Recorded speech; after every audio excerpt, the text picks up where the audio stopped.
Domestic violence claims victims in many ways, emotionally, physically, mentally, and even fatally. The Lafayette YWCA, a domestic violence shelter, served 500 women and children in 2007. And in Tippecanoe County, 2 women died at the hands of their abusers between July 2007 and June of 2008. In her special report, Shattered Love, Broken Lives, Renetta Dubose shows us one woman's story and the community's efforts to ensure no more lives are lost. Daphne Richardson was born and raised in Nashville, Tennessee, and through a series of life-threatening events, she is now a resident of Lafayette, Indiana. I first met my husband in 1999. I owned a trucking company in McDonough, Georgia. Things happened, and I got pregnant with my son, Jacob.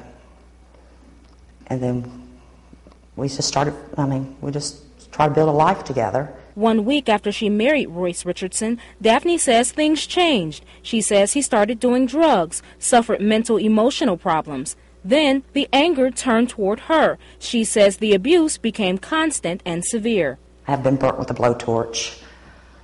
I've had things thrown at me. I've been punched 17 times by a knife.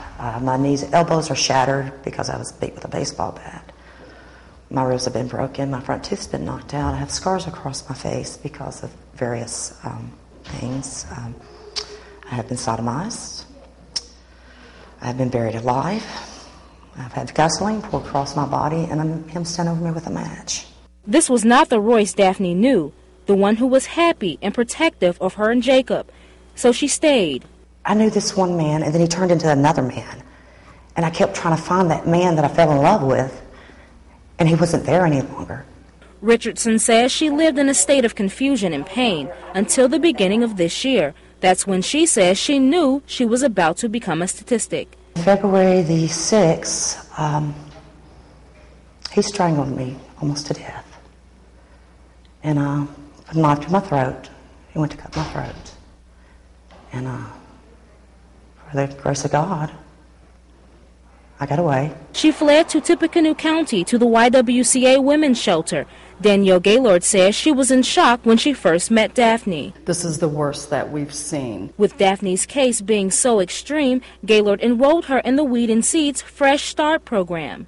The primary criteria is that long-term intensive abuse that this individual had experienced that would likely require wraparound services. If it was not for this program, I would not be sitting here with you today. Just when Daphne thought she and her son had put the past behind them, she says Royce hit them with his final blow. On February the 12th, my husband took his life. Daphne put her husband to rest and moved on. She says she enrolled in Ivy Tech and is overcoming the abuse with help from the YWCA. They got me to the doctors to take care of my medical issues and my son and after school so that I can do the things that I need to do. Daphne says she ignored many red flags alerting her that domestic violence was approaching. Now she's opening up to warn women and even men. They get very controlling. You get isolated from friends. You have no friends. You don't go anywhere without them with you. You normally live way out in the country, away from anybody around. They start tightening the belts down on the finances. They watch every penny. They go through your purse. They start accusing you of things. Daphne credits programs like the ones here in Tippecanoe County and the people who run them for saving thousands of lives. They have given me the tools I needed to restart my life, and it's going to be an awesome life. I am not in fear no more. My son sleeps in his own room now. He is not in fear, with the door closed and the lights out. For more help locally with domestic violence, visit WLFI.com and click on this story. Renetta Dubose, News Channel 18. Thank you, Renetta, and we thank Daphne for sharing her story with us.